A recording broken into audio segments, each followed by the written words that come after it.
Everyone, my name is Parth and welcome back to my YouTube channel. तो हमने heredity and evolution ये chapter start किया था। Lecture number 4 देखेंगे जहां पर स्पीसिएशन एंड ह्यूमन इवोल्यूशन जैसे छोटे मोटे टॉपिक निपटा देंगे।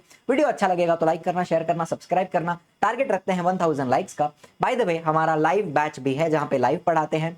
यूट्यूब के सारे अच्छे अच्छे टीचर को हमने एकजुट किया है, उनकी सारी ताकतों को। मैं हूं गैलेक्सी मैम है, शुभम सर है, पूरी टीम है टीचर्स की। यहाँ पर English and semi English medium दोनों का पढ़ाया जाएगा, सेपरेटली पढ़ाया जाएगा। एंड बैच के रिगार्डिंग कोई भी डाउट है, क्वेरी है तो इन दोनों नंबर पे कॉल करके आप पूछ सकते हैं फॉर योर एडमिशंस। डिस्क्रिप्शन में भी काफी सारी डिटेल्स दी है, वेबसाइट की लिंक और ऐप की लिंक जिसके ऊपर आपको बैच मिलेगा, ये सब कुछ डिस्क्रिप्शन में दिया हुआ है। तो आइए समझते हैं स्पीसिएशन क्या होता है। मुझे बताइए, धरती पे बहुत सारी स्पीशीज है, लाखों स्पीशीज हैं प्लांट्स की और एनिमल्स की।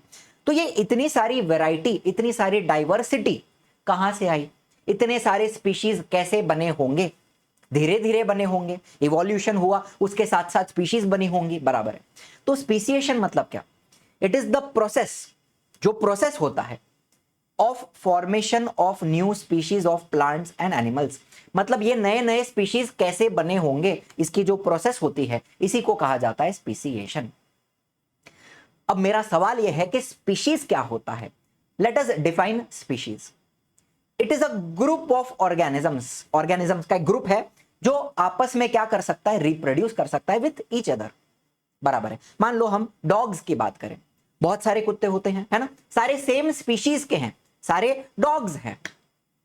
क्या वो आपस में रिप्रोड्यूस कर सकते हैं? मतलब एक मेल डॉग है और एक फीमेल डॉग है, तो क्या ये आपस में रिप्रोड्यूस कर सकते हैं? हाँ, एंड एक बच्चा पैदा कर सकते हैं। अब बात ऐसी है, ये जो बच्चा पैदा होगा, अच्छा कबूतर की भी बात करते हैं। एक मेल कबूतर है, एक फीमेल कबूतर है, कबूतरों का झुंड है।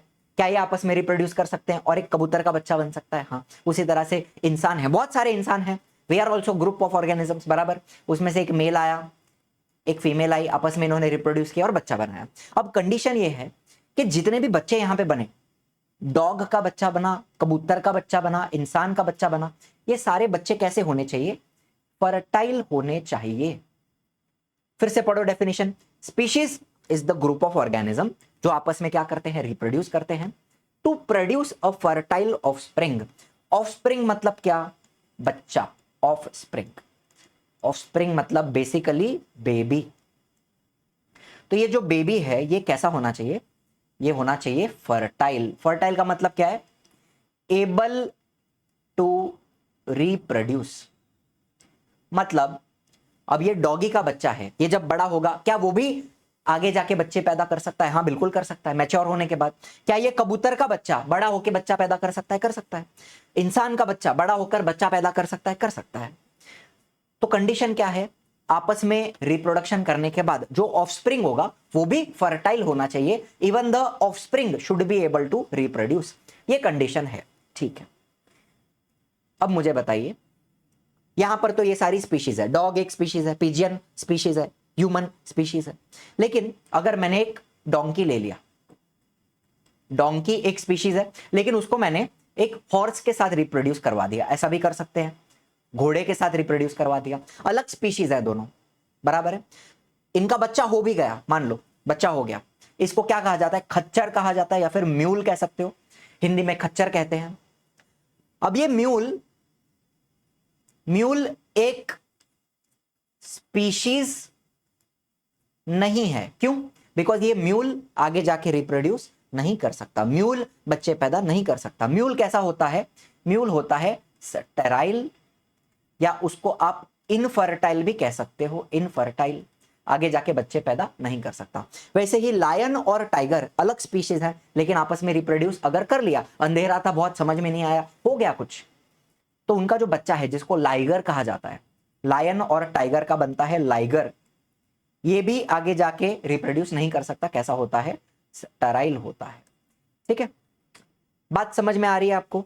तो म्यूल को मैं स्पीशीज नहीं कहूंगा, इसको मैं क्या कहता हूं? हाइब्रिड कहता हूं। ये एक हाइब्रिड है, ये एक मिक्स है दो अलग स्पीशीज का। वैसे ही लाइगर भी क्या है?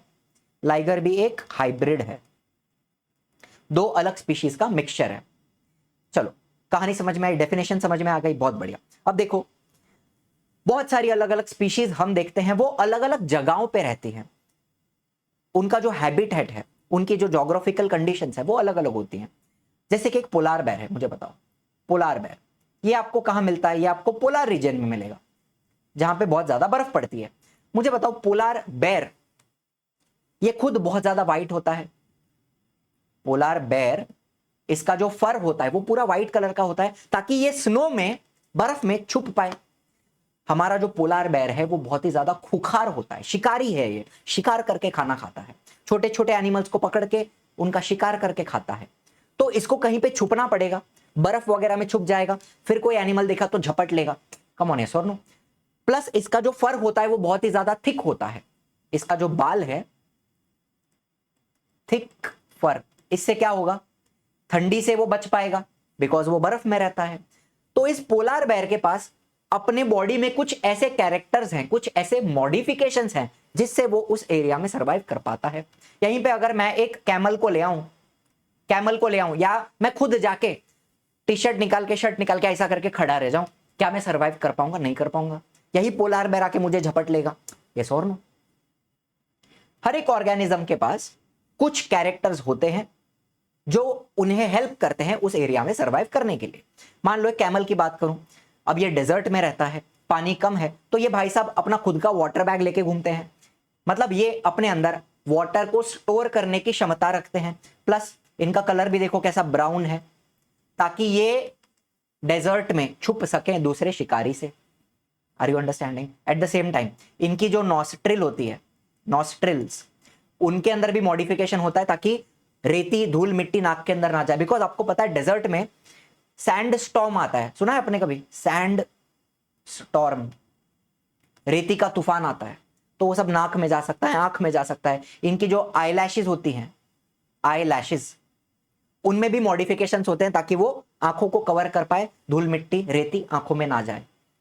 पानी को स्टोर कर सकते हैं, ब्राउन कलर के होते हैं ताकि छुप सके डेजर्ट के अंदर। तो ये सारे कैरेक्टर्स इनके पास हैं जो इनको सरवाइव करने में, उस रीजन में सरवाइव करने के लिए हेल्प करते हैं। वही मैं जाके वहां जाके टी शर्ट खोल के ऐसा खड़ा रह जाऊं, सरवाइव कर सकता हूं? नहीं कर सकता।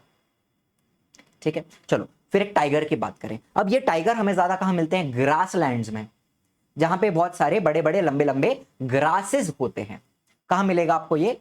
Grass lands. अब इसके बॉडी के ऊपर आपको स्ट्राइप्स दिखते हैं ऐसे ऐसे।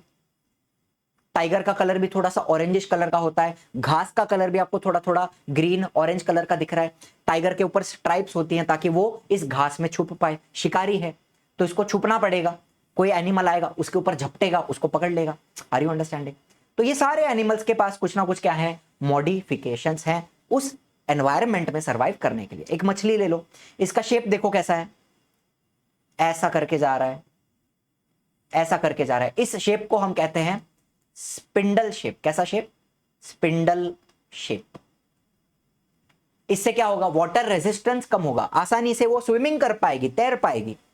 इसके पास भी कुछ मॉडिफिकेशंस हैं, गिल्स होते हैं रेस्पिरेशन के लिए।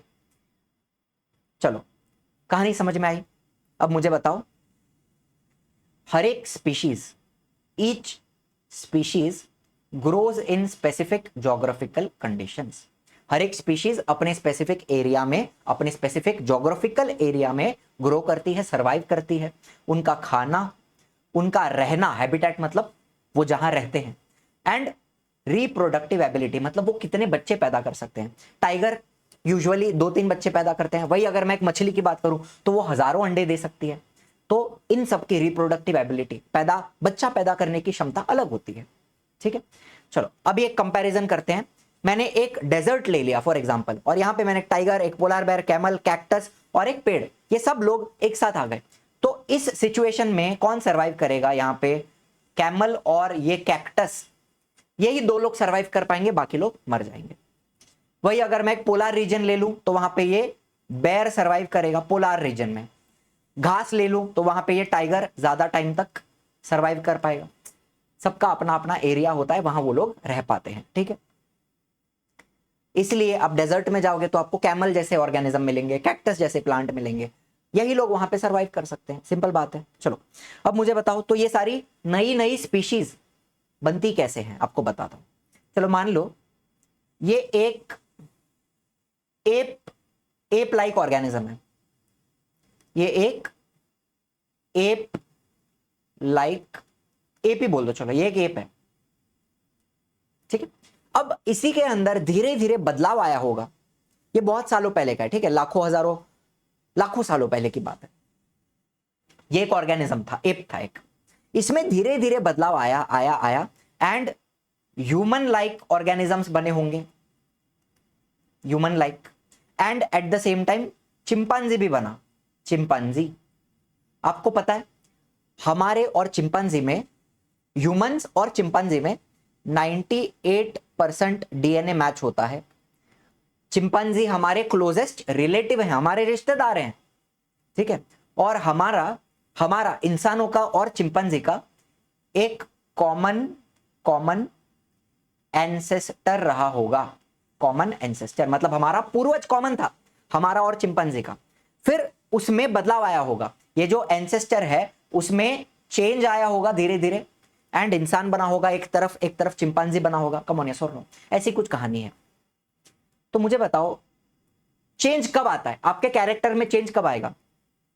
हमने पढ़ा है कि जीन्स कैरेक्टर को कंट्रोल करते हैं। कम ऑन, यस और नो।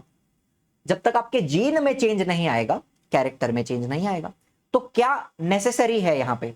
जेनेटिक वेरिएशन जरूरी है। Genetic variation is responsible for formation of new species from earlier one. आपके जीन्स में चेंज आएगा। वेरिएशन मतलब क्या बेटा? वेरिएशन मतलब चेंज। जीन्स में धीरे धीरे चेंज आएगा एंड नया नया स्पीशीज बनता है। अच्छा, एक सिनेरियो इमेजिन करो, एक मेरे साथ इमेजिन करो, एक एरिया है, डेजर्ट है फॉर एग्जांपल। डेजर्ट में जो ऑर्गेनिजम्स हैं उनके अंदर जीन में चेंजेस आ रहे हैं, जीन में चेंजेस आ रहे हैं तो नए नए कैरेक्टर्स बन रहे हैं।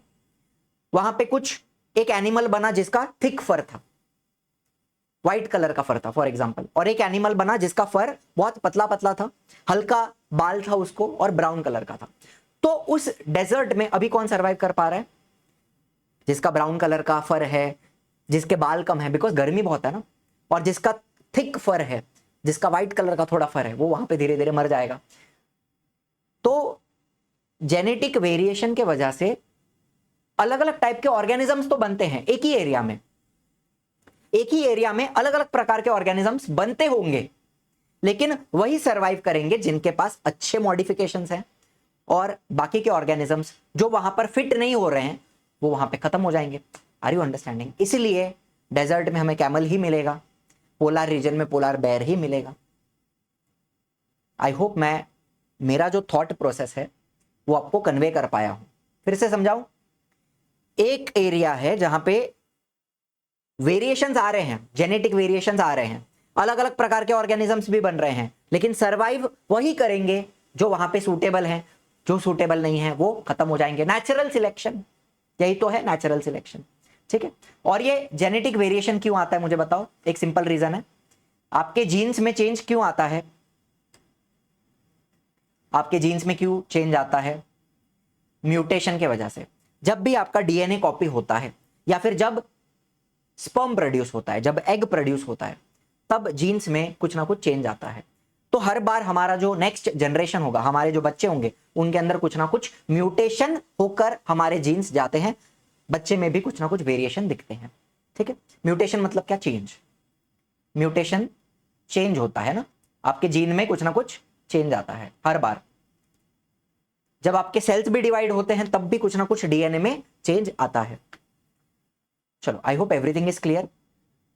म्यूटेशन से जेनेटिक वेरिएशन आता है, जेनेटिक वेरिएशन से आपको डाइवर्सिटी मिलती है, एंड बाद में नेचुरल सिलेक्शन होगा, एंड वही ऑर्गेनिज्म सर्वाइव करेंगे जो सूटेबल हैं, जो नहीं है वो खत्म हो जाएंगे। तो ये कहानी होती है स्पीशीज के फॉर्मेशन की। आई होप सब कुछ क्लियरली बता पाया हूं, ठीक है। चलो, एक और चीज यहाँ पे, एक और मैकेनिज्म यहाँ पे एक्सप्लेन करना चाहूंगा। मान लो बहुत सारी झाड़ियां हैं, ठीक है, छोटे छोटे झाड़ियां हैं। लेक्चर शायद थोड़ा लंबा हो रहा है बिकॉज एक्सप्लेनेशन थोड़ा डीप हो रहा है, कोई बात नहीं, समझ के जाइए। झाड़ियां हैं, वहां पे बीटल्स रहते थे रेड कलर के।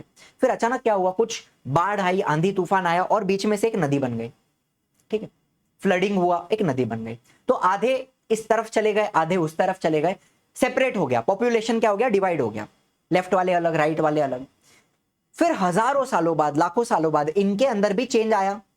तो जो लेफ्ट वाले थे, देखो इसको हम क्या कहते हैं, ज्योग्राफिकल आइसोलेशन। मतलब क्या, हमने बीच में एक बैरियर बना दिया। क्या बना दिया, बैरियर। हमने दोनों को सेपरेट कर दिया। सेपरेट करना मतलब आइसोलेट करना, तो हमने ज्योग्राफिकल आइसोलेशन किया।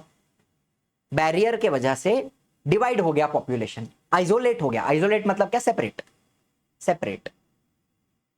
ठीक है, ज्योग्राफिकल आइसोलेशन हुआ। तो मुझे बताओ, क्या ये बीटल ये वाले बीटल के साथ रिप्रोड्यूस कर सकता है? नहीं कर सकता, नदी पार करके उड़ के वहां नहीं जाएगा, वो नदी बहुत बड़ा है। तो अब ये लोग आपस में रिप्रोड्यूस नहीं कर सकते, तो यहां पे क्या हो रहा है, यहां पे हो रहा है रिप्रोडक्टिव आइसोलेशन। आपस में लोग रिप्रोड्यूस नहीं कर पा रहे हैं। ठीक है, तो अब क्या होता है, हजारों सालों बाद, लाखों सालों बाद, ये जो लेफ्ट वाले बीटल हैं, ठीक है, इनको मैं लेफ्ट वाले कहूंगा, इनको मैं राइट वाले कहूंगा, राइट वाले। जो लेफ्ट वाले हैं उनके अंदर भी चेंज आएगा, एंड जो राइट वाले हैं उनके अंदर भी चेंज आएगा। तो देखो आपको दिख रहा है, शेप अलग है थोड़ा थोड़ा इनका, इनका ऊपर के जो स्पॉट्स हैं वो भी थोड़े थोड़े अलग हैं। Can you see the difference? देखो लो एक बार, जस्ट एक एग्जांपल, इसका शक्ल देखो अलग है और इसका शक्ल देखो अलग है। तो लेफ्ट वाले अलग तरीके से इवॉल्व हुए, राइट वाले अलग तरीके से इवॉल्व हुए, दोनों में चेंजेस आए, है ना, दोनों अलग बन गए। तो यहां पे क्या हो गया, दोनों की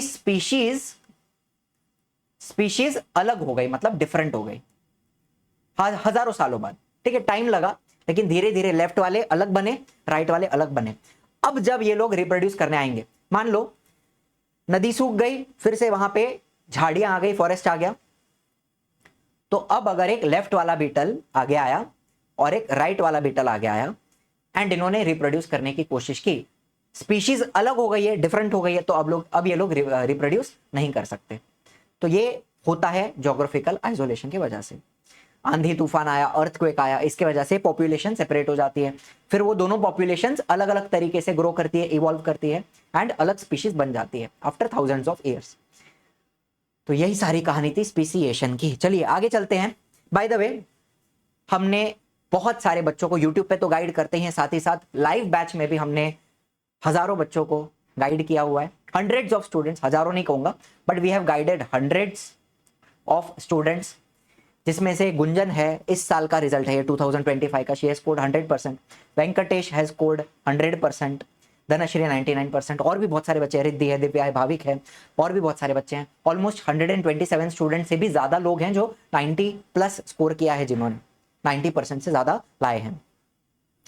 तो बस यही हमारा बैच है आरम 5.0, ये हमारी पूरी टीम है टीचर्स की। ठीक है, पूरे साल में आपको सिलेबस 2 बार यहाँ पे पढ़ाया जाएगा। जैसे मैंने बताया, इंग्लिश और सेमी इंग्लिश दोनों यहाँ पे पढ़ाया जाएगा, सेपरेटली पढ़ाया जाएगा, है ना। किसी को मराठी है, मराठी अलग होता है, सेमी इंग्लिश का अलग होता है, और इंग्लिश मीडियम का अलग होता है। अक्षर भारती होती है, कुमार भारती होती है, तो अलग लेक्चर्स कंडक्ट किए जाते हैं। उसी प्रकार से सोशल स्टडीज, इंग्लिश मीडियम का इंग्लिश में होता है, सेमी इंग्लिश का मराठी में होता है, तो अलग लेक्चर कंडक्ट किए जाएंगे, तो सेपरेटली यहाँ पे पढ़ाया जाता है। ठीक है, चलो बैचेस में आपको बहुत सारे फीचर्स मिलते हैं। मैं टॉप 4 फीचर्स की बात करूंगा। एक तो लाइव क्लासेस, पूरा सिलेबस 2 बार पढ़ाया जाएगा, रिकॉर्डिंग मिल जाएगी, कुछ भी आपका मिस नहीं होगा। Eight the same time doubt solving, recorded lecture देखकर शायद आपको समझ में नहीं आया, या फिर लाइव लेक्चर में कोई डाउट रह गया, तो एक आपको नंबर दिया जाता है जिसको IVR नंबर कहते हैं। इसके ऊपर आप कॉल कर सकते हो डायरेक्टली टीचर को, जो टीचर आपको पढ़ाते हैं। फॉर एग्जाम्पल मैं पढ़ा रहा हूं, तो मुझसे आप डायरेक्टली बात करके अपना डाउट क्लियर कर सकते हैं। यही सबसे इंपॉर्टेंट फीचर है, सबसे बड़ा फीचर है हमारे बैच का, because it is a small batch. हम हजारों की तादाद में बच्चे लेते ही नहीं है, बैच स्मॉल होता है, तो आप टीचर से डायरेक्टली बात कर सकते हैं, कम्युनिकेट कर सकते हैं। टेस्ट सीरीज होती है, ये भी एक इंपॉर्टेंट फीचर है। यहां पर आप टेस्ट लिखोगे, उसको PDF फॉर्मेट में अपलोड करोगे, वो चेक करके भी आपको मिलेगा। ठीक है, एंड आप चाहो तो बाद में मुझसे डिस्कस भी कर सकते हो कि ये आंसर मैंने ऐसा क्यों लिखा, वैसा क्यों लिखा, मार्क्स क्यों कट हुआ, वो सारी चीजें भी just like a regular class यहाँ पे आपको मिलता है, बट यहाँ पे I will be teaching you. ठीक है, तो फर्स्ट 300 स्टूडेंट्स के लिए यहाँ पे कूपन है, कूपन कोड है फर्स्ट 300, इसको यूज करोगे तो ये 10,000 कट के कितना हो जाएगा, सीधा 9,000 हो जाएगा। ओके, बैच की प्राइस आपको यहाँ पे बता देता हूँ। बाय द वे 9,000 का अपना बैच हो जाता है यूजिंग द कूपन कोड, लेकिन ये कूपन कोड लिमिटेड टाइम के लिए है, आपको शायद मिले या ना मिले, डिपेंडिंग ऑन कब आप ज्वाइन कर रहे हो। ठीक है, अभी ये अपना ऐप है इजी लर्निंग, प्ले स्टोर से आप इसको डाउनलोड कर सकते हैं। अपना रजिस्ट्रेशन करने के बाद देखो यहाँ पे फ्री मटेरियल्स भी हैं, PYQs भी हैं, बहुत सारी चीजें आपको अंदर मिलती हैं। लेकिन आप लाइव कोर्स में जाओगे सबसे पहले, फिर आपको यहां दिखेगा आरंभ 5.0, बाय नाउ पे क्लिक करोगे तो यहाँ पे कूपन एंड ऑफर में चले जाना। उसके अंदर आपको फर्स्ट 300 ये कूपन मिल जाएगा। अवेलेबल होगा तो मिलेगा, अगर एक्सपायर हो गया है, आपने लेट ज्वाइन किया तो शायद ना मिले। ठीक है, कूपन कोड क्या है, फर्स्ट 300, तो ये कट के सीधा कितना हो जाएगा, 9000। ठीक है, दैट्स इट। दूसरी कोई भी दिक्कत है आपको, कोई भी इंक्वायरी करनी है, डाउट है, तो ये दोनों नंबर है जिसके ऊपर कॉल कर सकते हो। डिस्क्रिप्शन में वेबसाइट एंड ऐप दोनों का लिंक आपको डिस्क्रिप्शन में मिल जाएगा। ठीक है, चलिए now talking about human evolution. Lecture थोड़ा सा लंबा हो रहा है, एक्सप्लेनेशन ज्यादा डीप हो रहा है ऐसा मुझे लग रहा है, कोई बात नहीं, आई होप आपको बोर नहीं कर रहा हूं। आगे चलते हैं, ह्यूमन इवोल्यूशन के बारे में पढ़ते हैं। अब 7 करोड़ साल पहले ऐसा माना जाता है कि एक बहुत बड़ा एस्ट्रॉइड मिटियोर हमारे अर्थ पे गिरा बूम करके, एंड एक मास एक्सटिंक्शन इवेंट हुआ। बहुत सारी ऑलमोस्ट 95% स्पीशीज अर्थ पे जो थे तभी वो सारे मर गए थे, जिसमें डायनासोर्स भी खत्म हो गए। तो ये सारी पूरी एक्सटिंक्शन इवेंट, इसको मैं क्या बोलूंगा, मास एक्सटिंक्शन इवेंट। ठीक है, कब हुआ था, 7 करोड़ साल पहले। एक बहुत बड़ा एस्ट्रॉइड गिरा, सब कुछ दबा हो गया। ठीक है, जहां पे डायनासोर्स खत्म हुए 7 करोड़ साल पहले, लास्ट डायनासोर्स डिसअपीयर्ड। उसके बाद जैसे मैंने बताया 95% स्पीशीज खत्म हो गए, लेकिन कुछ कुछ बच गए, 5% स्पीशीज बचे। अब उनके पास चांस था इवॉल्व होने का और ग्रो होने का, तो वहां पर कुछ लेमुर लाइक एंसेस्टर थे, मतलब ऐसे कुछ एनिमल्स थे जो अभी जो लेमुर है ना, हमारे मॉडर्न लेमुर, उसके जैसे ही थोड़े थोड़े दिखते थे। अब ऑब्वियसली उनका फोटो तो हमारे पास अभी है नहीं, तो यहां पर मैंने लेमुर का फोटो लगाया हुआ है, लेकिन इसके ही जैसे दिखने वाले कुछ हमारे एंसेस्टर थे उस जमाने में। उन एंसेस्टर में धीरे धीरे धीरे बदलाव आने लगा, एंड कुछ मंकी लाइक एनिमल्स बने होंगे। अब ये मंकी लाइक एनिमल्स का भी फोटो मेरे पास नहीं है, तो मैंने एक मंकी का फोटो लगाया हुआ है जस्ट फॉर रेफरेंस। तो कुछ लेमुर के जैसे एंसेस्टर थे 7 करोड़ साल पहले, उनमें बदलाव आया धीरे धीरे और मंकी जैसे एनिमल बने। फिर 4 करोड़ साल पहले अफ्रीका में क्या हुआ, अफ्रीका की बात है। 4 करोड़ साल पहले ये जो मंकी लाइक एनिमल थे, उनका टेल धीरे धीरे डिसअपियर होने लगा। कोई ऑर्गन डिसअपियर क्यों होता है, बिकॉज उसका यूज कम हो जाता है, तब जाके वो ऑर्गन डिसअपियर होता है। ये भी हमने पढ़ा है, ये हमने कहां पढ़ा था, वेस्टिजियल ऑर्गन में पढ़ा था। अगर टेल ज्यादा यूज नहीं हो रही है या टेल के वजह से प्रॉब्लम आ रहा है, तो वो टेल धीरे धीरे क्या हो रही है, खत्म होते जाएगी। तो देखो रातों रात खत्म हुआ क्या, नहीं, 7 करोड़ साल पहले मंकी लाइक एनिमल बना, 3 करोड़ साल लगे होंगे, 4 करोड़ साल पहले उनकी टेल गायब हुई। Are you understanding? तो यहां पे 3 करोड़ साल का टाइम है, ड्यूरिंग दैट टाइम ऐसा कुछ हुआ होगा जिसकी वजह से वो टेल धीरे धीरे गायब होने लगी। ठीक है, आर यू अंडरस्टैंडिंग? तो tail of this monkey like animals धीरे धीरे डिसअपियर होने लगी, है ना। अब ये इनको मैं क्या कहूंगा, इनको मैं कहूंगा एप। देखो एप और मंकी में फर्क क्या है, मंकी के पास टेल होती है, एप के पास टेल नहीं होती है। तो अब ये एप लाइक ऑर्गेनिजम्स बन गए या फिर एप बन गए, ऐसा बोल सकते हो आप। ठीक है, चलो, इनका ब्रेन में भी एनलार्जमेंट दिखा एंड उनके हैंड्स भी इंप्रूव हुए, ताकि वो चीजों को अच्छे से पकड़ पाए, ग्रैब कर पाए। Are you understanding? चलो, फिर क्या हुआ, ये जो ऑर्गेनिज्म थे 4 करोड़ साल पहले, इनको हम कहेंगे इजिप्टोपिथेकस। इजिप्टोपिथेकस मेमोराइज कैसे करना है, याद कैसे करना है, उसकी भी एक ट्रिक बताऊंगा। 4 करोड़ साल पहले कौन आया, फिर 2 करोड़ साल, फिर 1 करोड़ साल, फिर 40 लाख, 20 लाख, 15 लाख, 1.5 लाख, 50,000, 10,000, 5,000, पूरा आपको टाइमलाइन बताऊंगा, पूरी ट्रिक बताऊंगा कैसे याद करना है। तो ये जो ऑर्गेनिज्म आए 4 करोड़ साल पहले, ये थे इजिप्टोपिथेकस। फिर चलो ह्यूमन इवोल्यूशन का एक टाइमलाइन बनाएंगे। तो 7 करोड़ साल पहले क्या हुआ, डायनासोर डिसअपियर हुए, तभी मंकी लाइक एनिमल्स इवॉल्व हुए फ्रॉम लेमुर लाइक एंसेस्टर, बराबर। फिर 4 करोड़ साल पहले इनकी टेल डिसअपियर हुई, tail of these monkey like animal disappear, and कौन बना, इजिप्टोपिथेकस बना। ये जो ऑर्गेनिज्म था इसको इजिप्टोपिथेकस हमने नाम दिया। फिर आते हैं 2 करोड़ साल पहले, सीधा 4 से सीधा 2, बीच में क्या हुआ मेरे को नहीं मालूम, डायरेक्ट 2 पे आते हैं। 2 पे क्या हुआ, some species of ape evolved in a different way. तो ये जो एप्स थे उसमें से भी कुछ कुछ स्पीशीज अलग तरीके से इवॉल्व होने लगी, इनमें कुछ अलग बदलाव आया। क्या बदलाव आया, फॉरेस्ट स्टार्टेड टू डिक्लाइन। जंगल कम होने लगे, पेड़ कम होने लगे और ग्रास ज्यादा होने लगा। तो ये जो एप लाइक एनिमल्स थे ये अभी कहां रहने लगे? ग्रासलैंड्स में। तो मुझे एक बात बताओ, घास यहां तक होती है, यहां तक होती है, कमर तक आती है। तो अगर मैं झुक झुक के चलूंगा, 4 पैर पे चलूंगा, तो मुझे तो दिखाई नहीं देगा क्या है।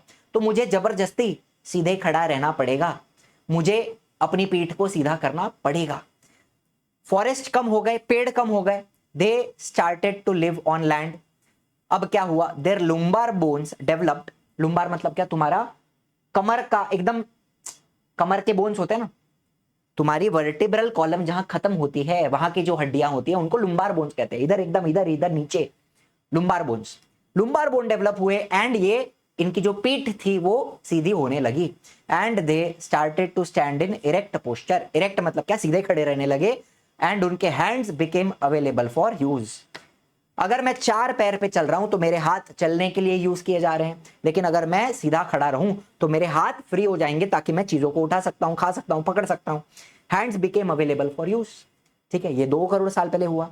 ये जो ऑर्गेनिज्म था जो ऐसा डांस कर रहा है ऐसा करके, इसको कहते हैं ड्रायोपिथेकस। ड्रायोपिथेकस। चलो फिर 1 करोड़ साल पहले आते हैं, सीधा जंप। यहां पर first record of human like animal, इंसान जैसा एनिमल का फर्स्ट रिकॉर्ड हमारे पास है। एंड ये एप का नाम था Ramapithecus, app from east Africa. वैसे ये ईस्ट अफ्रीका में रहता था, ईस्ट अफ्रीका। लेकिन इसके जो फॉसिल्स है ये कहां कहां मिले हैं पता है? इसके जो फॉसिल्स हैं वो अपने शिवालिक माउंटेन, सुना है? शायद मैं स्पेलिंग रॉन्ग लिख रहा हूं, शिवालिक माउंटेन रेंज, हरिद्वार के थोड़ा पास पास में ही है कहीं पे, वहां पे इसके फॉसिल्स मिले थे। एंड इसको नाम दिया गया राम्स एप। राम्स एप जिसका मतलब होता है, किधर गया? अरे अरे नाम नहीं आया। हाँ, रामापिथेकस, इधर तो लिखा हुआ है, मैं भी क्या अंधा आदमी हूं। रामापिथेकस का मतलब होता है राम्स एप। ठीक है, तो इसके फॉसिल कहां मिले थे? शिवालिक माउंटेन रेंज में, हरिद्वार के थोड़े पास पास। और इसके फॉसिल्स इंडिया में मतलब शिवालिक माउंटेन के पास ही, बराबर, और कहीं कहीं पे पाकिस्तान में भी मिले हैं। वैसे ये कहां का था? ईस्ट अफ्रीका का था। नाम क्या क्या है? रामापिथेकस। मतलब इसका जो बॉडी का स्ट्रक्चर था वो ह्यूमन लाइक था, ये हमें पता चलता है। चलिए फिर चलते हैं 40 लाख साल पहले। अब क्या हुआ भाई साहब? This app grow up in size. पहले वो इतने इतने थे, छोटे छोटे थे, साइज बड़े बड़े होने लगे। And they became more intelligent, मतलब इनका ब्रेन भी डेवलप होने लगा, इनका स्कल भी बड़ा हो गया। स्कल बड़ा हुआ तो ब्रेन बड़ा हुआ, ब्रेन बड़ा हुआ तो इंटेलिजेंस भी बढ़ा। ठीक है, चलो फिर आया एप ऑफ साउथ अफ्रीका। मतलब 40 लाख साल पहले ये जो एप था इसका नाम क्या है? App of south Africa. इसको हम ऑस्ट्रेलोपिथेकस भी कहते हैं, ऑस्ट्रेलोपिथेकस। ठीक है, चलो तो इधर तक का आप मुझे टाइमलाइन बताओ। आइए टाइमलाइन देखते हैं। 2 करोड़ साल पहले कौन था? ड्रायोपिथेकस। फॉरेस्ट खत्म हो गए, घास में रहना पड़ा तो इनका पीठ सीधा हो गया, लुम्बार बोन डेवलप हुआ। फिर 1 करोड़ साल पहले आया Ram's app, Ramapithecus, first record of human like app, बराबर है। फॉसिल किधर मिला था? पाकिस्तान में भी मिला, इंडिया में भी मिला। वैसे ये कहां का था? ये कहां का था? ईस्ट अफ्रीका, ईस्ट अफ्रीका, बरोबर है। बाद में आते हैं 40 लाख साल पहले, यही एप और बड़ा हुआ, ब्रेन डेवलप हुआ, हाइट बड़ी हुई, ऑस्ट्रेलोपिथेकस डेवलप हुआ, एप ऑफ साउथ अफ्रीका। चलिए इतना क्लियर है, ठीक है। अब आते हैं 20 लाख साल पहले, फिर यही जो एप था इसमें भी धीरे धीरे बदलाव आया होगा एंड स्किल्ड ह्यूमन डेवलप हुआ। ये मेरा फेवरेट आदमी है, ये टूल्स यूज करता था, पत्थर वगैरह यूज करता था, छोटे छोटे खंजर वगैरह बनाता होगा, टूल्स बनाता था, एरोस बनाता था, कुछ कुछ करता था। ये दिमाग तेज था भाई साहब का। इसको कहते हैं होमो हैबिलिस। ठीक है, होमो हैबिलिस, स्किल्ड ह्यूमन। क्या यूज करता था? टूल्स यूज करता था, टूल्स बनाता था, स्मार्ट था। चलिए फिर इसी में और बदलाव आया 15 लाख साल पहले, ह्यूमन लाइक ऑलमोस्ट इंसान के जैसा एनिमल डेवलप हुआ विथ इरेक्ट पोस्चर। अब ये शिकार भी करते थे, एकदम सीधे खड़े रहते थे, भागते थे, दौड़ते थे, इनकी कम्युनिटी होती थी, ये ग्रुप्स में रहते थे। ठीक है, फैमिलीज होती थी इनकी, ग्रुप्स वगैरह होते थे, गुफाओं में रहते थे जैसा कि आप देख सकते हो। तो ये बने होमो इरेक्टस। इनका नाम क्या था? होमो इरेक्टस। इरेक्ट मतलब क्या, एकदम सीधे खड़े रहते थे, पीठ एकदम सीधी हो गई थी, ऑलमोस्ट इंसान जैसा ही बन गया था, होमो इरेक्टस। फिर इसमें और बदलाव आया आया आया। It may have existed in China and Indonesia of Asian continent. China और इंडोनेशिया के साइड में आपको कहीं पे ये बने होंगे, होते होंगे, ठीक है। वैसे ओवरऑल इंसान का जो डेवलपमेंट है वो कहां से हुआ है, अफ्रीका से हुआ है, ठीक है। ओवरऑल डेवलपमेंट अफ्रीका से हुआ है। चलो फिर evolution of upright man continued in the direction of developing it's brain. उसने फायर डिस्कवर किया सबसे पहले। तो क्या हुआ पता है, ड्यूरिंग दिस टाइम फायर की डिस्कवरी हुई। फायर डिस्कवरी हुई तो खाना, फूड जो था ये लोग पकाने लगे। तो पकाने के बाद न्यूट्रिशन थोड़ा बढ़ जाता है, या फिर वो इजी टू डाइजेस्ट हो जाता है, इजी टू एब्जॉर्ब हो जाता है। तो उसके वजह से भी इनका ब्रेन ज्यादा फास्ट डेवलप हुआ धीरे धीरे धीरे। एंड अब आया 1.5 लाख साल पहले, 1.5 to 1 lakh year ago, Neanderthal man, first example of wise man, ठीक है। ये आपको एमसीक्यू में पूछ सकते हैं। First example of wise man कौन है, निएंडरथाल। वाइज मतलब क्या, स्मार्ट, स्मार्ट मैन, ठीक है। ये भी शिकार करते थे, गुफाओं में रहते थे, इनका भी फैमिलीज होता था, ग्रुप्स होता था, कॉलोनीज होती थी, ठीक है।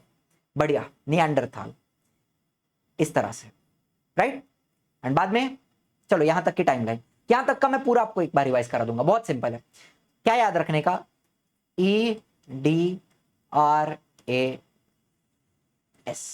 एड्रास। अच्छा, उसके पहले 7 एड्रास याद रखो। 7 करोड़ साल पहले क्या हुआ, डायनासोर खत्म हो गए। फिर 4 करोड़ साल पहले, 2 करोड़ साल पहले, 1 करोड़, देखो हाफ कर रहे हैं, 4 2 1, 1 के बाद करो 40, 40 के बाद करो 20, इतना तो कर सकते हो, 4 2 1 40 20। इजिप्टोपिथेकस लिखो इधर कि समझ जाओगे आप, इजिप्टो ऐसा लिखूंगा तो समझ में आएगा, नहीं समझ में आएगा, गंदा लग रहा है। इजिप्टो, फिर ये आया ड्रायो, ये आया रामापिथेकस, ये आया ऑस्ट्रालोपिथेकस, ये बना स्किल्ड ह्यूमन, स्किल्ड मैन बोल दो, ठीक है। होमो हेबिलिस, स्किल्ड ह्यूमन ही बोल दो, skilled human, skilled human 20 lakh साल पहले। फिर 15 पे जाओ, 15 पे कौन था, होमो इरेक्टस, इरेक्टस। फिर 1.5 लाख साल पहले आ जाओ, यहां कौन था, निएंडरथाल। देखो सिंपल सा याद हो गया ना पूरा। एड्रास याद रखा, 7 एड्रास, क्या बोला हमने, 7 एड्रास, EDRAS, एड्रास। Egyptopithecus, Dryopithecus, Ramapithecus, Australopithecus, skilled human. उसके बाद तो सीधा सीधा इरेक्टस, निएंडरथाल, क्रो-मैग्नन, खत्म। लिखना पड़ेगा आपको, थोड़ा सा याद करना पड़ेगा। तो होमो हेबिलिस आया, स्किल्ड ह्यूमन। फिर 15 लाख साल पहले कौन बना, होमो इरेक्टस, सीधा खड़ा रहता था, शिकार विकार करता था, ठीक है। एग्जिस्टेड कहां कहां हो सकता है, चाइना और इंडोनेशिया में इसके फॉसिल्स मिले हैं। फिर चलो अभी 1.5 लाख साल पहले हमने बताया Neanderthal, first example of wise man, MCQ important. And lastly 50,000 year ago आया क्रो-मैग्नन मैन। बेसिकली ये कौन था, ये हमारा थोड़ा सा एंसेस्टर है। वैसे ये इंसानी था, ये होमो सेपियन ही है, मतलब है भाई इंसानी, हमारे जैसा ही था, सेम टू सेम, सिर्फ उसको क्रो-मैग्नन मैन नाम दिया। 50,000 साल पहले आया। ये भी गुफाओं में रहता था, पेंटिंग वेंटिंग करता था, शौकीन आदमी था। चलो फिर क्या हुआ, the Cro-Magnon man evolved and afterward this evolution has been faster than earlier. इसके बाद इवोल्यूशन और फास्ट हो गया। क्रो-मैग्नन मैन इंसान ही था, होमो सेपियन ही है, ठीक है, याद रखना ये बात। देखो भाई थोड़ा इसको दाढ़ी मूछ किया तो एकदम मॉडर्न आदमी नहीं लगेगा, कपड़ा वपड़ा पहना दिया, सूट पहना दिया, हमारे जैसा ही दिखेगा बिल्कुल, ठीक है। फिर 10,000 साल पहले, 10,000 ईयर अगो, एग्रीकल्चर स्टार्ट हो गया, खेतीबाड़ी स्टार्ट हुई। Man started to rear cattle, herd and establish cities. छोटे छोटे गांव शहर बनने लगे, खेती करने लगा आदमी, पशुपालन करने लगा, एनिमल हस्बेंड्री, एनिमल को पालने लगा, ठीक है, ये सारी चीजें हुई। Art of writing was invented about 5,000 year ago. Mesopotamian civilization, Egyptian civilization, इन्होंने सबसे पहले राइटिंग स्टार्ट किया, ठीक है। एंड दस हिस्ट्री स्टार्टेड, मतलब रिटन हिस्ट्री स्टार्ट हुई, ठीक है, लिखित हिस्ट्री, हिस्टोरियोग्राफी पढ़ते हो ना आप, the art of writing history. चलो फिर 50,000 ईयर, टाइमलाइन देख लेते हैं। 50,000 ईयर अगो क्रो-मैग्नन, 10,000 साल पहले एग्रीकल्चर हुआ, 5000 साल पहले आर्ट ऑफ राइटिंग आई, ठीक है, आर्ट ऑफ राइटिंग। चलिए फिर लास्ट में क्या होगा, कुछ नहीं, अभी सिंपल है एकदम। 400 साल पहले मॉडर्न साइंसेस, मॉडर्न मतलब क्या, गैलीलियो, न्यूटन, ये लोग जब आए, टेलीस्कोप्स यूज होने लगे, कैलकुलेशंस होने लगे, मैथमेटिक्स डेवलप हुआ, इसको हम कहते हैं मॉडर्न साइंसेस। एंड उसके बाद ऑफ कोर्स डेवलपमेंट बहुत ज्यादा फास्ट हो गई। 200 साल पहले इंडस्ट्रियल रिवॉल्यूशन हुआ, इंडस्ट्रियल सोसाइटी बनी, और उसके बाद वी आर हियर 2025, ठीक है। तो यहां पे ये पूरी कहानी लिखी हुई है। इसके पहले एक और आना चाहिए, 4 करोड़ साल पहले कौन आया, इजिप्टोपिथेकस, फिर Dryopithecus, Ramapithecus, Australopithecus, Homo habilis, skilled human, 15 lakh Homo erectus, 1 lakh 1 to 1.5, 1.5 to 1 lakh year ago Neanderthal, 50,000 Cro-Magnon. फिर चाहिए तो इधर लग दो 10,000 क्या हुआ, देखो ये सब मैं क्यों बताता हूं, ताकि आपको याद रहे, एग्रीकल्चर। फिर 5,000 क्या हुआ, राइटिंग, ठीक है। फिर 400 क्या हुआ, मॉडर्न साइंस। फिर 200 क्या हुआ, इंडस्ट्रियल सोसाइटी, इंडस्ट्रियल रेवोल्यूशन, बस। एंड 2025 आ गया, आप ये वीडियो देख रहे हो अपने फोन में। यही कहानी रही है हमारी, ठीक है। चलिए, तो बस किसी को भी वीडियो तो अच्छा ही लगा होगा, कहानी तो सारी समझ में आई होगी। लाइव पढ़ना है तो हमारा ये बैच है आरएम 5.0, मोस्ट वेलकम। कोई भी इंक्वायरी है, ये दोनों नंबर पे आप कॉल करके इंक्वायरी कर सकते हैं। चलिए, thank you so much for watching, I will see you in the next one. Bye bye, जय हिंद, जय महाराष्ट्र।